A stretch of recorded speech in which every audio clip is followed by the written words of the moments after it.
joy and success. Every day is a chance for happiness.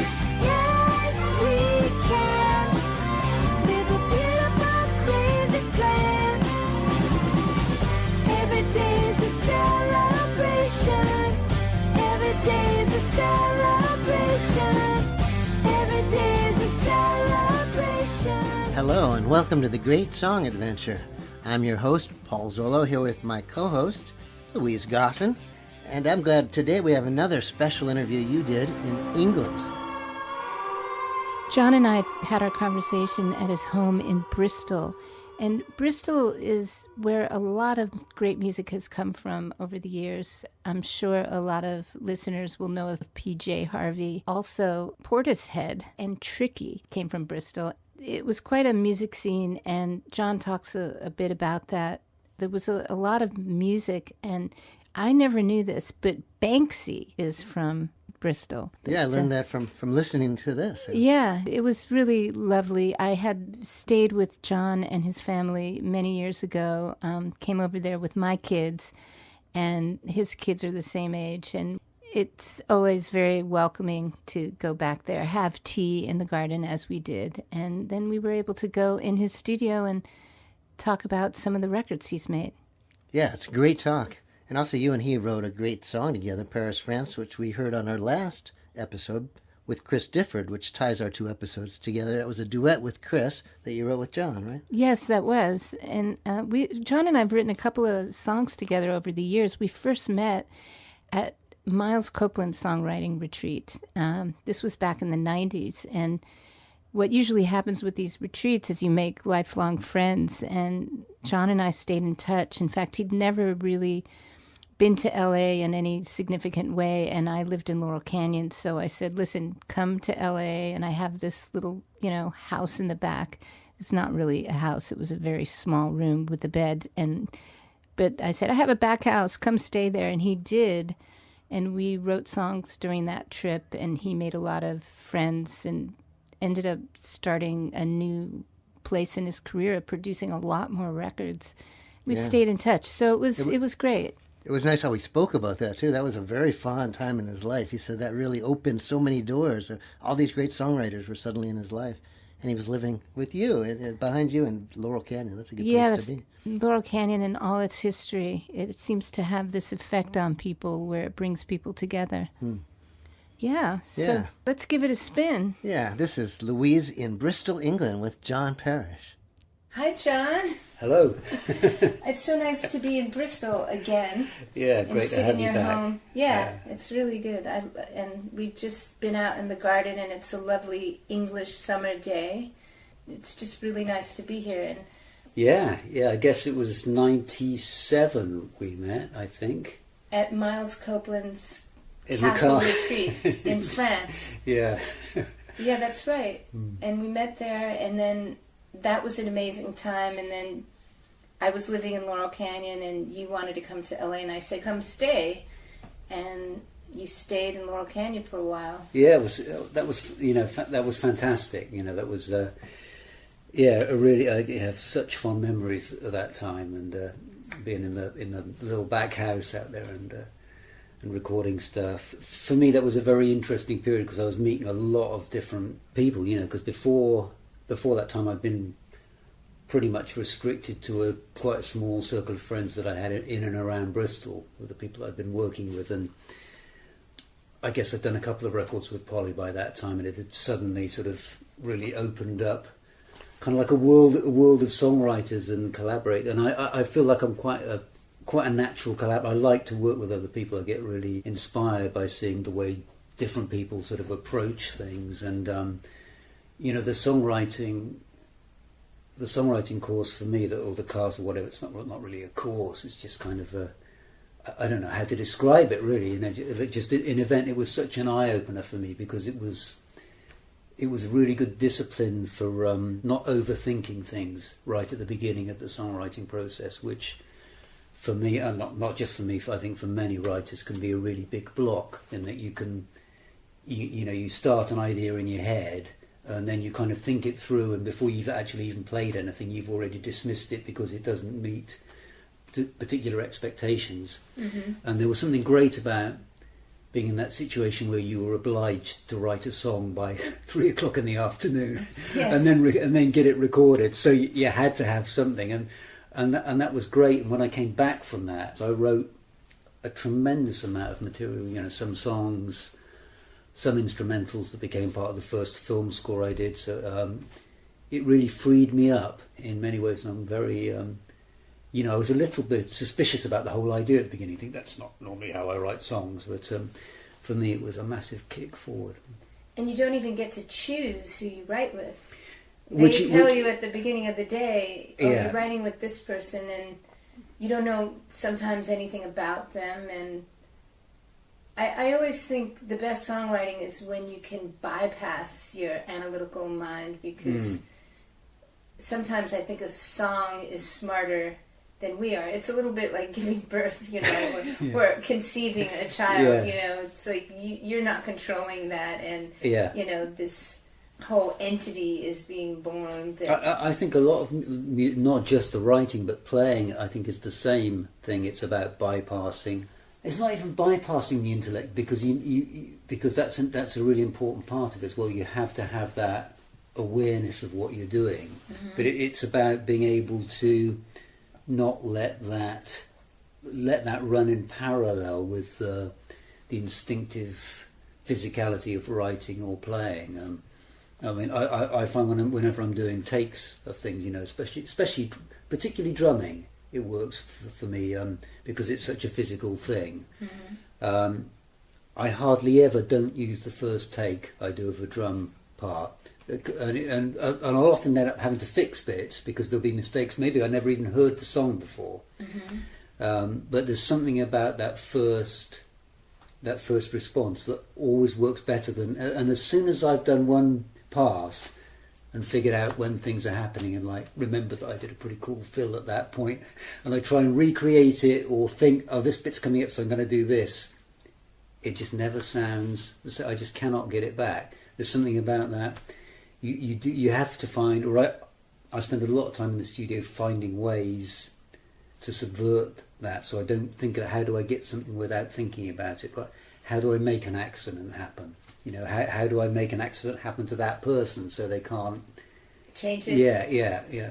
And then so a lot of that spontaneity has to do with setting up, preparation.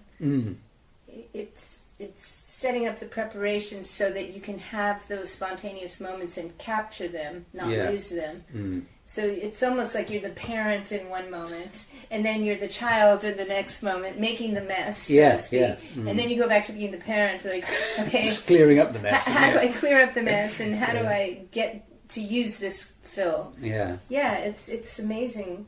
I mean, I'm thinking back that you once took a track of mine where I played drums.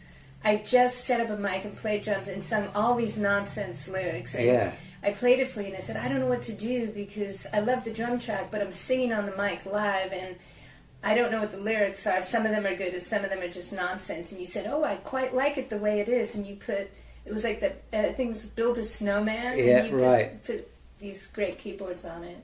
No, I mean, I love to, I think that's the thing. It's very hard to recognise greatness in your own crappy demos. I think most people when they record something at the beginning, especially if they haven't really quite formed the song or the lyric, it's because in their head it's something, it was going to be this other thing. Yes. And so they don't maybe recognize, and I'm not going to say they as if it never happened to me. Obviously it happens to me too. Right.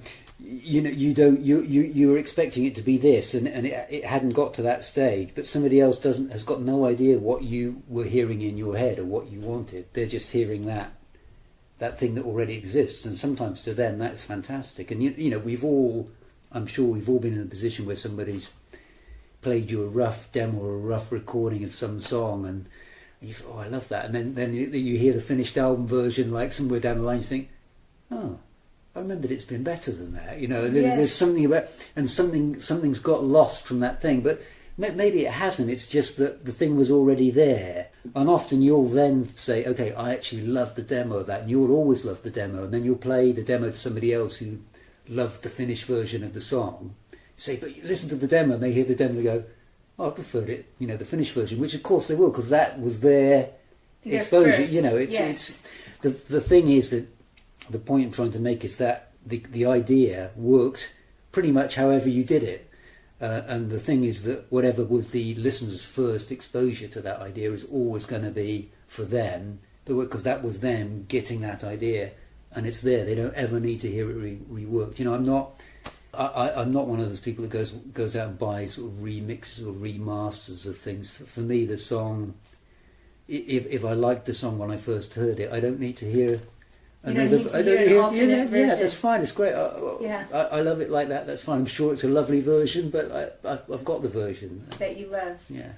Yeah, I think that's a common thing with artists. I mean, I now go back and look at work tapes, and when I listen back to them, there's such a vitality in them, and I always looked at them as rehearsals and practicing, and no one should ever hear this. And they're great. It's great to hear. It's great to hear the work in progress, but it's the same with everything artists do. Like even with photographs, and the way people put their records together. The way they actually look is human, and people identify with it, and then they get somebody to style the photo shoot, and they wear clothes that they never would normally wear. And I mean, I think it's a confidence thing in many ways, isn't it? You just sometimes you threw a demo together in an hour and a half, and you feel like that wasn't a proper. It can't be the proper thing, because I didn't think about what I was doing. I didn't really put any work into it. I just threw it together, and it feels somehow that you're not allowed. Then it's not allowed to be the proper version because it didn't take 3 weeks in the studio sweating over things to get the finished version. And I think I've learned over working with sometimes it was just somebody saying to me. I remember Flood saying to the producer that worked on a lot of the stuff, a lot of the PJ Harvey records with us. The first one that he worked on was To Bring You My Love, which was also the first one that I co-produced. And I remember Polly was doing the vocals, and I think it was actually for the title track for To Bring You My Love, and she'd sung it a couple of times, and she's going, I don't like as much as I like the version that I did on the on my sort of cassette demo. And so Flood just said, well, let's just use that version then. And we both say, oh, we can't use that. And he said, why not? I said, well, it's recorded on a cassette. And he said, do you like the sound of it? And we both went, yeah. He said, well, let's use it then. And it was a sort of a bit of an eye-opening moment. So I thought, oh, you can. There's no. So is that the To Bring You My Love as it is on the record? Is that the cassette? As far as I think it was that track. With overdubs? Oh. Down by the river? Not Down by the Water. By the Water. That was done. That was re-recorded. But I mean, we re-recorded the track, but we didn't but we used the vocal from the demo. So and you could do it. You had was it a Porta Studio? Yeah, it was a Porta Studio 4-track cassette. Those sound so good. They sound amazing. The compression, and I have Porta Studio. I mean, I got rid of my Porta Studios, and I wish I have to go to eBay and find them because it was just magic. The compression would sound incredible. I use them a lot still for strings because how like a lot of sessions these days is like people send you files from somewhere else, like are you working with an artist? They go, oh, my mate's done some strings and he's going to send me a file, and I also, oh god, it's got a digital file of strings. It's going to be really brittle, and they always are. But I've just learned that the best way to make them sound good is I just take the file, record it onto a Porta Studio, and then put it back into the computer. And it just smooths that top end off really beautifully, and it always just sits in the track then. So and they're great. It's the tape that does that? It's the tape and the compression. Okay. It's both. Obviously, sometimes you've got sometimes you have speed issues, but like strings, you can do it really well. Because strings, a lot of the time, the timing's a little bit more, you know, it's not like you're trying to do a drum thing where it's got to be right on it. You know, the strings can move around a bit, and sometimes that sounds great. Yeah, I love that. And would it work the same on a cassette, or is it not the same as the Porta Studio? Well, what do you mean, just like a stereo cassette? Yeah, to put the strings on the stereo. Yeah, it would do it. The obviously the Porta Studio, you've just got a little bit more control. Mainly it's just controls of the ins and outs, so you can actually put the signal in a bit slightly higher quality and take it out slightly higher quality than you can from a domestic 2-track cassette machine. Also, it's going double speed for whatever is still a little tiny cassette, but it's going to be it's going to be, if you use, because sometimes I do use, because I've got like the cassette machine up there on the on top of the hi-fi. Yeah. I've sometimes do drums onto that, which is great because you can just turn the inputs up and it gives you a really nice sort of analog tape distortion. Obviously, that, you know, it's going to be, you've then got a stereo drum track. There's nothing you can do to alter that. That is your drum track, so you have to be happy with it. So you have to commit. But that's another thing that I actually like. I like to commit to things. I don't like working on sessions where everything's deferred. You know, we'll look at that later. You know, and I can't stand it when people send me things to mix and you know, there's like 4 mics on the bass drum or something like that, or you know, 4 different bass guitar parts and things like that. Just make a decision. You know, just like you know, if it's no good, just, you know, if you're not sure about it, do another one and make that one the one. You know, like it's just. That I mean, there are many pros with, you know, modern recording on Pro Tools or whatever, loads of fantastic things about it, but there are lots of problems as well, and one of them is fear of commitment and how that's been encouraged by you know, that multi-track choices. endless. You know, even on old multi-track tapes, you had 24 channels, didn't you? Basically, you still had to commit to things. You know, I always find committing easy because I'm song centered, so I'm listening every single moment. Am I sold on the song and the emotion? Do I believe it? And I'm never really coming from so much of a point of technological, does it sound good or is the performance good? I'm just going from a point of view of, do I believe this? And if I don't, it's just record it again. But there is that thing with musicians where they do want options, and it's crazy making. And that was the beauty of old school recording. When you only had 4 tracks or 8 tracks, you'd have to commit because you'd run out of tracks otherwise. Now I love that, and I'm totally with you on that about buying. You know, do I buy the idea? Yeah. You know, do I buy? And for me, it's also, do I buy the performance? That's really the benchmark for when I'm working as a producer. For sure, that I think about everything. It's either working for me, or it's either connecting, or it's not. And sometimes I can say why to the artist. I can help them say it's not working because of this. Sometimes all I can say is, I just didn't buy it. So you have to do it again. I'm sorry, I can't give you a definite reason why not. For whatever reason, it didn't. You have to believe it. Yeah, I've got to believe it, and if I don't believe it, it's not going to work. And it doesn't matter how well it's EQ'd. No, that's not going to change it. Yeah, exactly. Yeah. Well, you've worked on a lot of amazing records, and I mean, how do you feel people find you as a producer? Is it through Polly Harvey, or is it just? It was definitely through you know, that's how it began, and then obviously the more records you do, the more other routes there are to you know, that people you know, Mike. So I've been working with a singer from New Zealand called Aldous Harding. I did her for, well, her second album, but the first one that got a lot of attention. It came out just over a year ago, and we've just finished recording the second one. And she came to me through an Australian artist that I'd worked with. So there's nearly always some kind of personal connection, but sometimes it can be the oddest kind of, most sort of, you know, quite obscure records that you can work on that people can discover and love and think, oh, it's unlikely that if they come to me, they're not going to know who PJ Harvey is. probably when I started off as producer, obviously I've got a lot of people that sounded a lot like PJ Harvey that wanted me to produce. So that was so. I mean, I figured out, even though I was quite young and naive at the time, I figured out immediately those aren't the artists I should be working with, and always said, no. I've got one already. I've got her. I'm doing the original. I don't need to do it. Right, And if you want to do something, you don't want to ask me, because you're already going to be compared to PJ Harvey, and if I'm producing you, everyone is just going to say, oh, it's a second-rate PJ Harvey, and so go find somebody else that's in another world, and you need to be moving away from it. And so that helped. So I did try and work with different sounding artists, and so that then, of course, that then brings in quite surprising. I did a couple of records with a singer from Mali called Rocky Traore.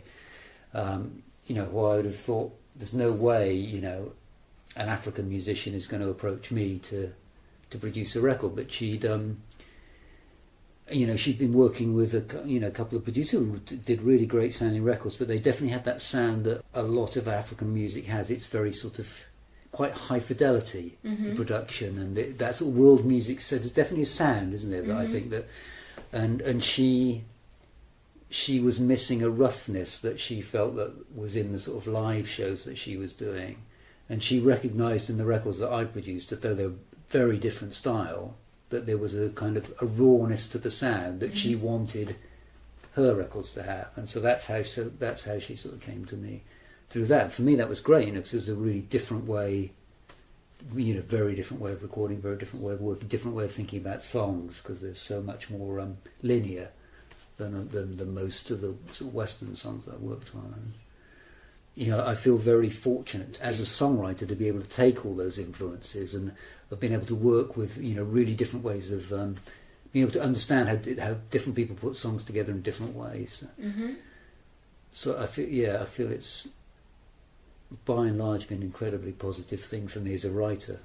Well, asking about PJ Harvey, I know that on a lot of the records you play all the instruments on it. So when you were writing with Polly on records, would you give her tracks and she'd write lyrics to them, or would you write at the same time? Okay, the two co-authored albums that we've done, Dancehall at Louse Point and A Woman and Man Walk By, were both done in that I wrote the music and recorded pretty complete demos, and then sent them to Polly, and then she wrote the words on top. Sometimes, obviously, the words would then need I might then rearrange bits and pieces, or to cut the structure up because it didn't quite fit so well.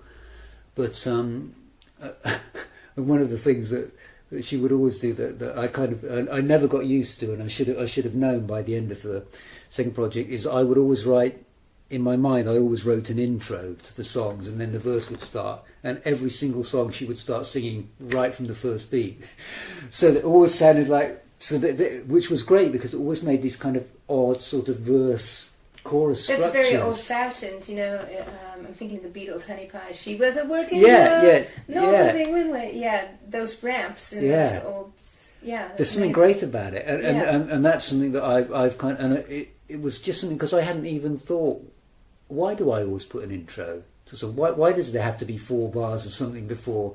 That sometimes that's just.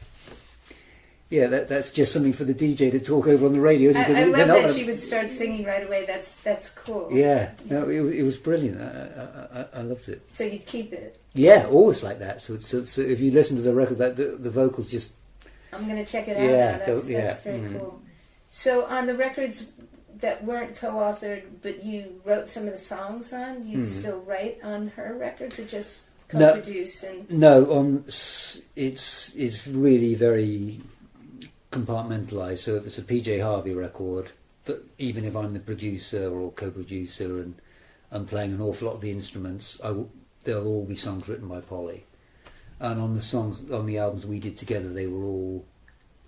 I say they were all co-writes. Actually, there's 1 or 2 instrumentals on both records, which were obviously my songs, because I was writing the music, she was writing the words. So it's still very compartmentalised.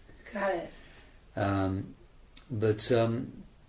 that's kind of that was the idea really from the beginning, because I think the idea of making the first record together was Polly suggested it after seeing a theatre show that I'd written some music for, and she really loved the music, and this was probably around about the time she'd just done the Rid of Me album, and she was bringing the trio, her first sort of trio, to an end, and wanted to do different stuff, and she was looking for different things, and she just said, loved that music, would you write me some music in that kind of style, and I can try and put words to it.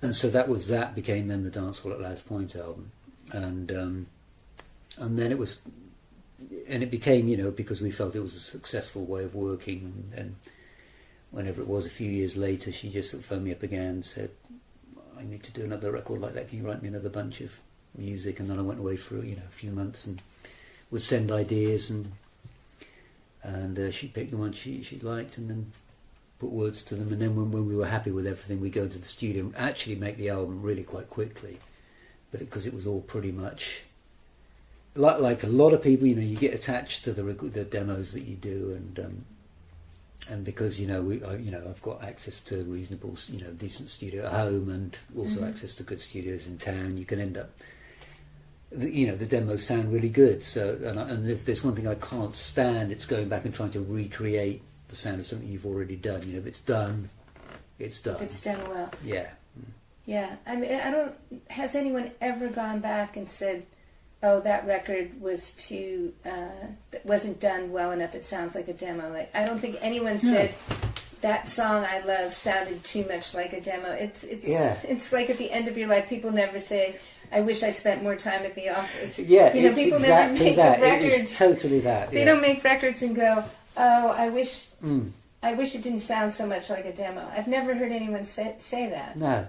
People like that. They do, and it can be, I mean, okay, I've heard some demos that are so badly recorded you can hardly hear what's going on, and sometimes you think, okay, there's an idea there, but that's just not coming across. But most of the, if you listen to a lot of great old recordings, the actual quality of them is, actually on some of them they sound amazing, but some of them they're pretty tinny, and and some things the balance is totally wrong because whatever it was, they just did it wrong on the day and didn't have the money to go back and do it again, and the vocal was fantastic, so whatever, it sounds great, it's already a hit. Yeah, it's that's a great thing. So you're in Bristol now. You grew up here? You went to college here? I grew up in a small town called Yeovil, about 50 miles south of Bristol. But Bristol was kind of the closest big city, so the closest, if you wanted to actually do something, you had to move to either London or Bristol, and Bristol was closer and cheaper, so I chose Bristol, and then ended up here ever since. That when I moved here, there's always been a good scene, but it was before the kind of the big trip hop explosion, Massive Attack and Tricky and Portishead. So before suddenly everybody wanted to come to Bristol because it was. Those are major, game changer records. They were. What an amazing couple of years, because those, the first Portishead album, the first Massive Attack album, first Tricky, they are amazing records, and they did come out of nowhere. Because it wasn't nowhere, because they were all involved in basic sound systems, and so there was that kind of. There's always been a big West Indian community in Bristol. There's always been a big festival that happens every year with sound systems. So there was that kind of a lot of, and it was a small city, so people were obliged to hang out together. I actually think it's got more segregated, sadly, and there's definitely sort of hip hop clubs, or and even within the hip hop genre, there's so many demarcations now, and people sort of so many little separate tribes that I find it a bit frustrating. It's a shame when I first moved to Bristol. We would my first band, Automatic Diamini. We'd go out and we'd be on a bill with a hardcore punk band and a roots reggae band, and we were doing our weird kind of new wavy stuff, and nobody thought anything of it. It was just that was what gigs were like. That just wouldn't happen now, and I think there's something that was what made, I think, those kind of Portishead and the Massive Attack records possible. That you had these kind of odd mixtures of people that were into kind of hardcore hip hop and John Barry film music. And you could, and you're like, why don't we put the two together? You think, oh yeah, it sounds really cool, It's a fantastic thing. And you've been listening to John Parish on The Great Song Adventure. I'm here with my co-host Paul Zollo. Yeah, Louise, that was an interesting talk, and that's just half of it. We got another whole show with John Parish coming up next. Yeah, I love what he's talking about, how the beginning of the Bristol music scene, so to speak, started. And I forgot to mention Massive Attack in the intro. Massive Attack made so many records that were the soundtrack to life when I lived in London. So many great records. And that whole Bjork influence, that whole period of time, the way Portishead would put together different elements. It was really fascinating to hear about that from someone who had, grown up around it, seen it all come together. He's got a record out, actually. John, he's really a creative guy, and he's always making records. Sometimes he'll co-author them with PJ Harvey, and when he's not working on soundtracks where he's doing the music for film and television, he's got his own records that he makes, and the one out now is called Bird Dog Dante. Check it out. Compelling title. Well, you've been listening to The Great Song Adventure with my co-host Louise Goffin, and I'm Paul Zollo, and we're going to be back next time with another interview with John Parish. Thanks for listening. You can find us, by the way, on YouTube, Facebook, where else? Twitter, Instagram, pretty much anywhere you look, you're going to find us, and we hope you do. Thanks for listening.